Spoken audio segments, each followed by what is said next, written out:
अस्सलाम वालेकुम दोस्तों। नमाज के मकरूह यानी कि नापसंदीदा औक़ात।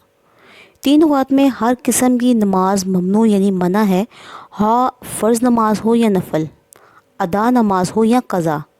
इन 3 औक़ात में पढ़ी गई नफल नमाज कराहत तहरीमी के साथ अदा हो जाएगी और फ़र्ज़ या वाजिब नमाज पढ़ी तो इसका आदा लाजिम होगा, यानी इसको दोबारा पढ़ी जाएगी।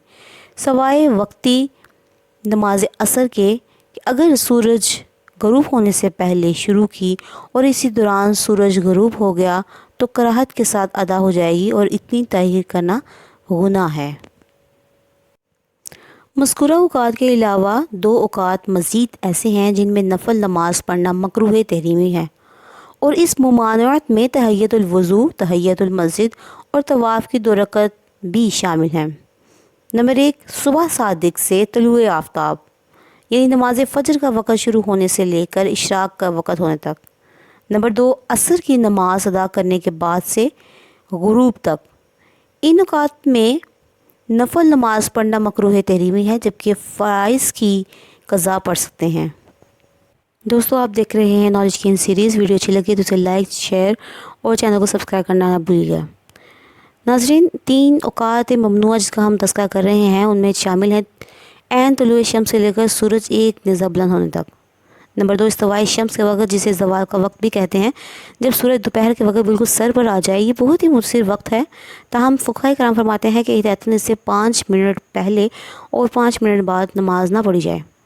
नंबर 3 पे जो वक्त आता है वो असर के बाद सूरज ज़ल पर जाने के बाद से लेकर सूरज ग़रूब हो जाने तक है। सवाए उस दिन की असर की नमाज जो है अदा की जा सकती है और इसके अलावा कोई नमाज जो है वो उस वक़्त नहीं पढ़ी जा सकती, चाहे वो क़ज़ा हो चाहे वो फ़र्ज़ हो। इन औक़ात में नमाज़ पढ़ने की ममानत की असल वजह तो ये है कि अहादीस मुबारक में इन औक़ात में नमाज की अदायगी से मना किया गया है और नफल के लिए अज़ाफ़ी 2 ममनूआ औक़ात का ज़िक्र भी अहादीस मुबारक में है। लिहाजा जब हदीस शरीफ में इन औक़ात में नमाज की ममानत है तो मुसलमान की शान यही है कि वो इन औक़ात में नमाज अदा ना करे, हाँ इसकी कोई और वजह हो या ना हो, या हिकमत समझ आए या ना आए। दोस्तों, रिसालत मुआब सल्लल्लाहु अलैहि वसल्लम ने इरशाद फरमाया कि देखो, जब आफ़ताब का किनारा तुलू हो तो नमाज तर्क कर दो यहाँ तक कि वो पूरा तुलू हो जाए, और जब आफ़ताब का किनारा ग़ुरूब हो तो नमाज तर्क कर दो यहाँ तक कि पूरा ग़ुरूब हो जाए। और तुम अपनी नमाज आफ़ताब के तुलू और ग़ुरूब के वक़्त ना पढ़ा करो, क्योंकि वो शैतान के दोनों सींगों के दरमियान तुलू होता है। आखिर में अल्लाह ताला से दुआ है कि अल्लाह पाक हमें अमल की तौफ़ीक़ अता फ़रमाए। आमीन।